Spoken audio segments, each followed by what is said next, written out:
Өнөөдөр залуус үг хэлэх, үзэл бодлоо илэрхийлэх эрх чөлөөгөө эдлэн төв талбай дээр жагсаал зохион байгууллаа. Гэхдээ тэд хөл өмнө тарьж сүр дүүлэн гаргалгүй 50 замаар жагсж байгааг эдгээр гутлнуудаас харж болно. Жагсаал зохион байгуулагчид гутал бол эзэнтэйгээ адилхан он цагийг илээж мөрөө үлдээдэг учраас олон нийтийн анхаарлыг татахын тулд энэ хэлбэрийг сонгосон гэлээ.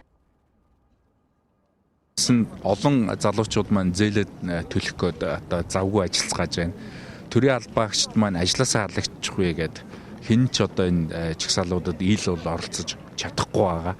Дээр нь манай таксины жолооч нар зах дээр зогсож байгаа одоо даймаачд маань хүртэл одоо бидэнтэй хэв санааны нэгдэлтэй байгаа бол энэ гутлаараа илэрхийлж оролцож байна. Тэгээ гутлуулган өөрсдийн одоо мессежтэй гутлуулган өөрсдийнхөө үгийг бол дайж ирүүлж байгаа. Сүүлийн хэдэн өдөр хэл мэдээллийн хэрэгслүүдээр гутлын жагсаал болох тухай онцлон зарлаж байсан. Хэдийгээр залуус дуу хоолойгоо илэрхийлэхээр энхүү нэгдсэн боловч учир мэдэх олон хөгшчүүд энд ирсэн байлаа. 90 оны одоо хувьсгалч гэнүүний өөрчлөлтийг чинь бол ер нь ихэнхдээ андан оюутнууд жагсаж байгаа хийцэн гэж боддоо шүү дээ.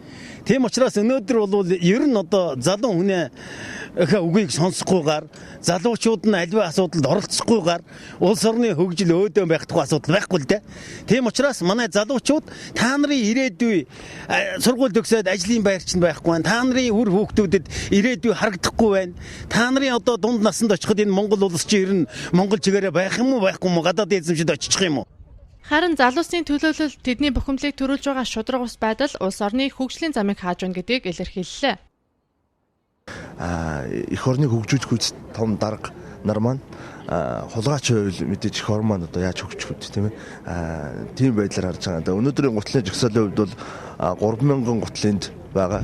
Энэний оронд 3000 хүн байвал ямар их үүмээс хүн болох вэ тийм ээ. Бол миний хувьд ч гэсэндээ өнөөдөр бүх салбарт тулгамдж байгаа асуудлууд дээр ерөөсө шудраг одоо байх, хариуцлагатай байх гэдэг зүйлэл өнөөдөр Монголд хэрэгтэй байна. Тэрнээс биш шудраг хариуцлагатай нийгэм ингээ байж чадах юм бол тэрний ард бол хөгжил дэвшил бол байна л гэж харж байгаа.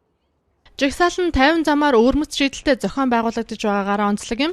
Мөн өнгөрсөн 1 жилийн хугацаанд Монголын залуучуудын холбооноос өрнүүлсэн хулгайчгүй Монгол хөтөлбөрийн үр дүнд гаргасан 100 хар үйл явдлыг жагсаалын үеэр зарласан. 1992 оноос хойш хүндэсний аюулгүй байдлын үзэл баримтлал, бүс нутаг, хүн амын эрх ашиг, хүрээлэн буй орчин, нийгмийн үнэт зүйлд харшилсан хэрэгүүдийг олон нийтээр нэрлүүлэн эдгээр үйл явдлуудыг гаргажээ.